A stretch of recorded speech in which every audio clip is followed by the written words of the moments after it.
নমস্কার বন্ধুরা, আজকের ভিডিওতে আমি আপনাদের দেখাবো একজন রোগীর ক্ষতস্থানে ড্রেসিং কিভাবে ধাপে ধাপে করতে হয়। ড্রেসিং করার জন্য কোন কোন উপকরণগুলো প্রয়োজন হয়, কেন প্রয়োজন হয় এবং তার সাথে সংক্রমণ নিয়ন্ত্রণের নীতি মেনে কিভাবে ড্রেসিং করতে হয় সেটা সহজভাবে তুলে ধরার চেষ্টা করব। এই ভিডিওটা শুধুমাত্র শিক্ষামূলক উদ্দেশ্যে তৈরি। রোগীর অবস্থা ও চিকিৎসকের পরামর্শ অনুযায়ী ড্রেসিংয়ের পদ্ধতি ভিন্ন হতে পারে। প্রথমেই এখন আমরা দেখে নেব উপকরণগুলো কি কি এবং কোনটা কি কাজে আমাদের প্রয়োজন হয়। ড্রেসিং করার সময় সংক্রমণের ঝুঁকি কমাতে এবং ক্ষতকে জীবাণুমুক্ত রাখার জন্য স্টেরাইল গ্লাভস ব্যবহার করা হয়। এটি রোগী ও স্বাস্থ্যকর্মী উভয়ের সুরক্ষা নিশ্চিত করতে সাহায্য করে। দ্বিতীয়ত হলো নর্মাল স্যালাইন। ক্ষতস্থানের ময়লা, শুকিয়ে যাওয়া রক্ত বা অন্যান্য জমে থাকা পদার্থ আলতোভাবে পরিষ্কার করার জন্য নর্মাল স্যালাইন ব্যবহার করা হয়। এটি ক্ষতের টিস্যুর জন্য তুলনামূলকভাবে নিরাপদ এবং ক্ষত পরিষ্কার রাখতে সহায়তা করে। তারপর হলো বিটাডিন সলিউশন। চিকিৎসকের পরামর্শ অনুযায়ী প্রয়োজন হলে ক্ষতস্থানের অ্যান্টিসেপটিক হিসাবে বিটাডিন সলিউশন ব্যবহার করা হয়, যা জীবাণুর পরিমাণ কমাতে সাহায্য করে। তবে এটি সব ধরনের ক্ষতের ক্ষেত্রে রুটিনভাবে ব্যবহার করা হয় না। তারপর হলো অয়েনমেন্ট।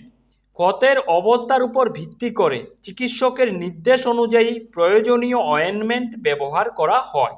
সব ক্ষতের জন্য এক অয়েনমেন্ট প্রযোজ্য নয়। নেক্সট হলো স্টেরাইল গসপিস। ক্ষত ঢেকে রাখা, ক্ষতকে বাইরের জীবাণু থেকে সুরক্ষা দেওয়া এবং প্রয়োজনে ক্ষত থেকে নির্গত তরল শোষণ করার জন্য স্টেরাইল গজ ব্যবহার করা হয়। নেক্সট হলো লিউকোপ্লাস্ট। স্টেরাইল গজকে সঠিকভাবে স্থির করে রাখার জন্য লিউকোপ্লাস্ট ব্যবহার করা হয়, যাতে ড্রেসিং সহজে সরে না যায়। এখানে দেখুন আমি একটা ক্লিন ট্রে নিয়েছি, তার সাথে 3টে ক্লিন বাটি নিয়েছি। এগুলোর মধ্যে প্রথমটার মধ্যে আমি নিয়ে নেব এনএস বা নর্মাল স্যালাইন, দ্বিতীয়টার মধ্যে আমি নেব বিটাডিন সলিউশন, তৃতীয়টার মধ্যে আমি নেব স্টেরাইল গজ পিস। আর বাকি যে জিনিসগুলো থাকবে সেগুলো এই জায়গাটার মধ্যে আমি নিয়ে নেব। এবার আমি আপনাদের দেখাবো ধাপে ধাপে কিভাবে রোগীর ক্ষতস্থানে ড্রেসিং করছি। এখন আমি রোগীর পুরনো যে ড্রেসিং আছে সেটা খুলে নেব। এটার জন্য আমি প্রথমে হ্যান্ড ওয়াশ করে নিয়েছি, তারপর গ্লাভস পরে নিলাম। এবার 70% অ্যালকোহলযুক্ত এটা সোয়াব বা গসপিস নিয়ে নিলাম। এটা দিয়ে আস্তে আস্তে করে আমি পুরনো ড্রেসিংয়ের যে লিকোপ্লাস্ট আছে সেগুলোকে উঠাবো, এতে করে রোগীর ব্যথাটা কম হবে। আবার মাথায় রাখতে হবে কোনোভাবেই কিন্তু এই অ্যালকোহল লাগানো আমাদের গসপিস বা সোয়াবটা রোগীর ক্ষতস্থানে লাগানো যাবে না। এবার আমি পুরনো ড্রেসিংটা খুলে নিলাম। খুলে নেওয়ার পর এগুলোকে ডিসকার্ড করে দেবো বা ফেলে দেব। তারপর উপরে জায়গাটা যে গসপিসটা স্টেরাইল গসপিসটা লাগানো আছে সেটাকে উঠিয়ে নেব। মাথায় রাখবেন আমি যখন এটাকে উঠানোর সময় যদি বেশি শক্তভাবে লাগানো থাকে তাহলে আমি এখানে একটু নর্মাল স্যালাইন ব্যবহার করতে পারি। এটা খুলে নিলাম। এখন আমি আরেকটা নতুন গ্লাভস পরে নিলাম। এবার একটা স্টেরাইল গসপিস নিয়ে নিলাম।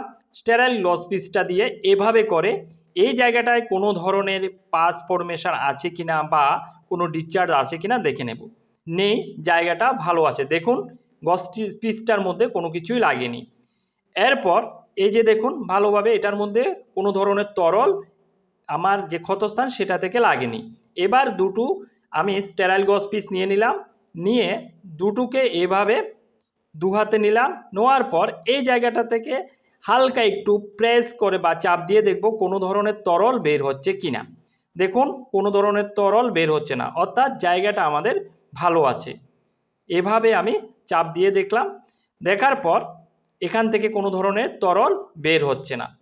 এবার আমি জায়গাটাকে প্রথমে ক্লিন করব। তার জন্য একটা স্টেরাইল গসপিস নিয়ে নিলাম, এভাবে ভাঁজ করে নিলাম।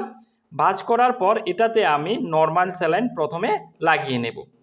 নর্মাল স্যালাইন লাগিয়ে নিলাম। নর্মাল স্যালাইন লাগিয়ে এবার জায়গাটাকে আমি আস্তে আস্তে ক্লিন করব। ক্লিন করার সময় মাথায় রাখতে হবে ভিতর থেকে বাইরের দিকে আমরা ক্লিন করব। অনেকে আছে বাইরের থেকে আবার ভিতর দিকে নিয়ে আসছে, আবার এদিক ওদিক করে ক্লিন করছে, এভাবে কিন্তু এটাতে সংক্রমণ বাড়বে। এভাবে আমি প্রথমে ইনফেকশনের জায়গা অর্থাৎ ক্ষতর জায়গাটাকে এভাবে মুছে নিলাম, মুছে এটাকে আমি ডিসকার্ড করে দেবো বা ফেলে দেব। আবার নতুন গজ পিস নিলাম। এবার এটাকেও সুন্দরভাবে এভাবে ভাঁজ করে এটা তো আমি নর্মাল স্যালাইন লাগিয়ে নেব। নর্মাল স্যালাইন লাগিয়ে নেওয়ার পর এবার আস্তে আস্তে করে আমি এটা দিয়ে ভিতর থেকে বাইরের দিকে মুছে নেব। দেখুন কিভাবে মুছে নিচ্ছি, এই যে এভাবে করে আস্তে আস্তে ভিতর থেকে বাইরের দিকে মোছার পর কিন্তু কোনোভাবে এটাকে আর ভিতর দিকে নিয়ে আসা যাবে না। তো এইভাবে আস্তে আস্তে ক্লিন করে নিতে হবে। তো এভাবে ক্লিন করে নিলাম। এবার এটাকে আমি আবার ডিসকার্ড করে দেবো বা ফেলে দেব। মাথায় রাখতে হবে কোনোভাবে যেন বাইরের থেকে ক্লিন করার পর ভিতরের দিকে এটা নিয়ে আসা না হয়। এবার একইভাবে আরেকটা গজ পিস নিলাম, নেওয়ার পর এটাকে আবার সুন্দর করে ভাঁজ করে নিলাম। এবার এটাতে আমি ভিটাডিন সলিউশন লাগিয়ে নেব চিকিৎসকের পরামর্শ অনুযায়ী।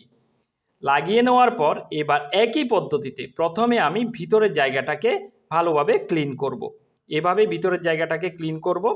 বাইরের থেকে কিন্তু কোনোভাবে আমি এটাকে ভিতরের দিকে নিয়ে আসব না। এরপর এটাকে ফেলে দেব।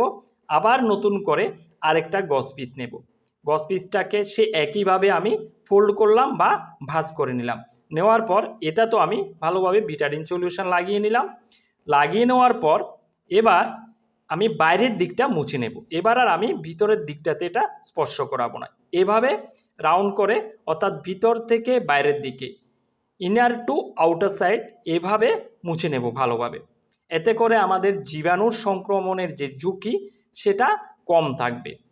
মুছে নেওয়ার পর এবার চিকিৎসকের পরামর্শ অনুযায়ী যে ধরনের অয়েনমেন্ট দেবে সেটা ক্ষতস্থানটাতে লাগিয়ে দেব। দেখুন এভাবে আমি চিকিৎসকের পরামর্শ অনুযায়ী অয়েনমেন্টটাকে ক্ষতস্থানটাতে লাগিয়ে দিলাম। এবার নিচে আর একটু ক্ষতস্থান আছে সেই জায়গাটাতেও ভালোভাবে অয়েনমেন্টটা লাগিয়ে দিলাম। লাগিয়ে দেওয়ার পর উপরের জায়গাটা শুকিয়ে গেছে তাই এখানে প্রয়োজন হয়নি, নিচের জায়গাটাতে ক্ষতটা এখনও শুকায়নি ভালোভাবে, তাই এখানে আমি অয়েনমেন্টটা লাগিয়ে দিলাম। তারপর স্টেরাইল গজ পিস নিয়ে এটাকে ক্ষতস্থানের জায়গাটা বুঝে সে অনুযায়ী ফোল্ড বা ভাঁজ করে এভাবে দিয়ে দিলাম। দিয়ে দেওয়ার পর এবার আমি এই জায়গাটা থেকে যেন কোনো ধরনের তরল বেরোলে সেটা শরীরের বাইরে না আসে, তাই আরেকটা গজ পিসকে দুটো ভাঁজ করে এভাবে একটা ভাঁজ করে এখানে আবার সুন্দর করে উপরে আগের যে গজ পিস ছিল সেটার উপরে লাগিয়ে দিলাম। এবার গ্লাভস খুলে নিলাম। গ্লাভস খুলে আমি আস্তে আস্তে করে লিকোপ্লাস্ট দিয়ে জায়গাটা থেকে আমাদের যে ড্রেসিং সেটাকে ফিক্সড করে দিলাম। এভাবে ড্রেসিংটা আমি সুন্দরভাবে করে নিলাম। যদি ভিডিওটা আপনাদের কাছে ভালো লাগে তাহলে অবশ্যই চ্যানেলটাকে লাইক, শেয়ার ও সাবস্ক্রাইব করবেন এমন আরও ভিডিও পাওয়ার জন্য। সকলে ভালো থাকুন, সুস্থ থাকুন। নমস্কার।